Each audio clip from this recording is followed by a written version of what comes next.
So this was Granddad's 22 rifle. It's a Winchester model 1904 single shot 22. It's chambered in long and short. He used it around the farm. Mainly fired rat shot out of it, wore the barrel out.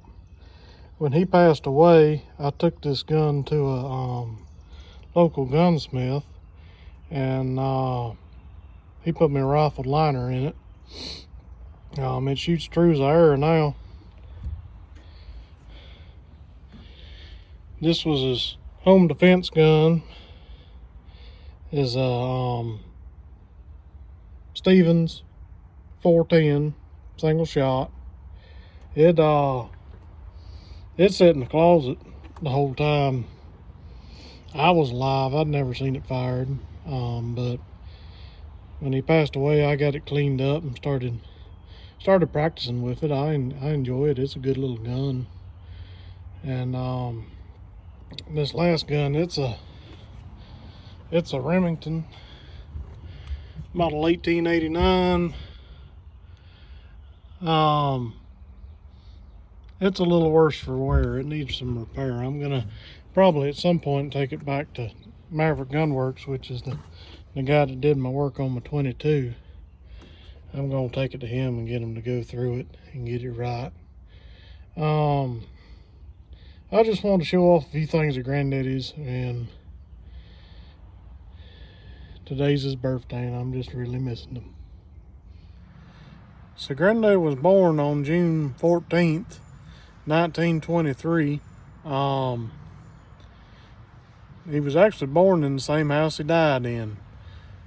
His parents had built that house and finished it 3 months before he was born. And other than a couple years during World War II where he lived down east working on a farm, and while he was in World War II stationed overseas, he lived his entire life in that house. He was really lucky. He never had to go to a retirement home or anything like that. He pretty much just stayed around and the family looked after him.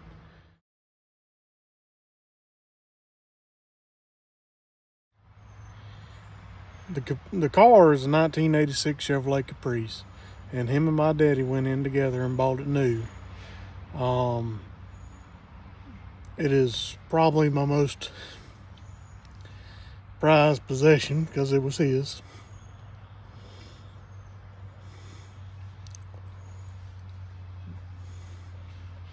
So anyways, I bought it new. It was a 305 with a 700 R4 and 256 rear gears.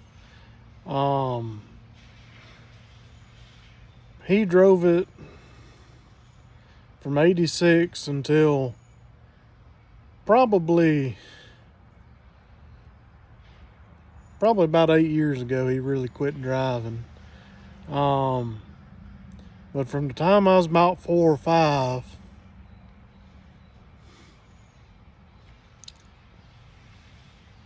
till I was grown, he told me he was going to give me that car. So 5 years ago, we put the car in my name, and I drove it, and I've kept it nice. But I drove it about another 2 years. It probably had 120 or 130,000 miles on it, and the original 305 give out. It wiped the cam lobe. So I didn't have the money to build a motor for it at the time. So I had a 400 I had built for my Camaro, and I swapped that into the Caprice with a stall converter, and I've been wanting to do some tasteful upgrades to it just to make it a real good driving car, because it's pretty stout like it is now. So I'm pretty much going to go all the way through the car and get it completely redone and just drive it and enjoy it. It makes me happy to get out in his car and just go for a long haul. So he was so cheap when he ordered that car. He wanted the cheapest car he could get, air conditioning and a V8 engine. He didn't care about nothing else. He was going to order it without a radio. My daddy talked him into getting a radio. But he bought the car, and to be perfectly honest, he probably could have got a loaded caprice with power windows and all the good stuff for the same price as what he paid for that. He could have just bought one off the lot for what he special ordered that one. I think it was about $8,000. I'd have to go back in the receipts and look. But he kept a book on that car, and he's got every single oil change, anything he's done to that car, spent money on that car, he kept it wrote down in the book. Now, as far as his guns, the 22 he used on the farm, and he fired a lot of rat shot in it and wore out the barrel, but the stock's cracked on it, and I guess he repaired it. He done a good job repairing it, but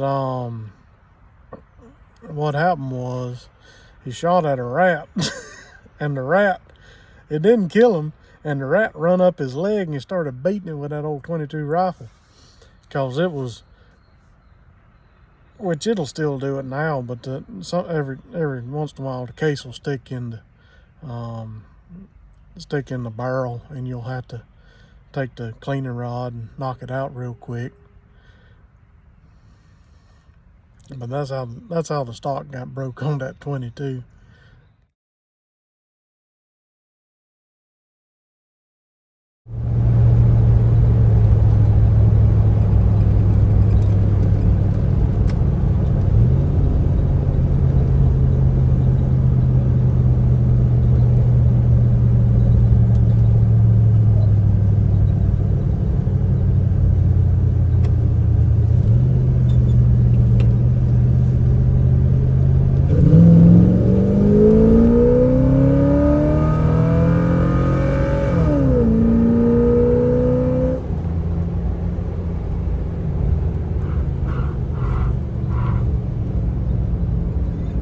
Tires scrub a little bit for whatever reason. Good.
Back up a little bit.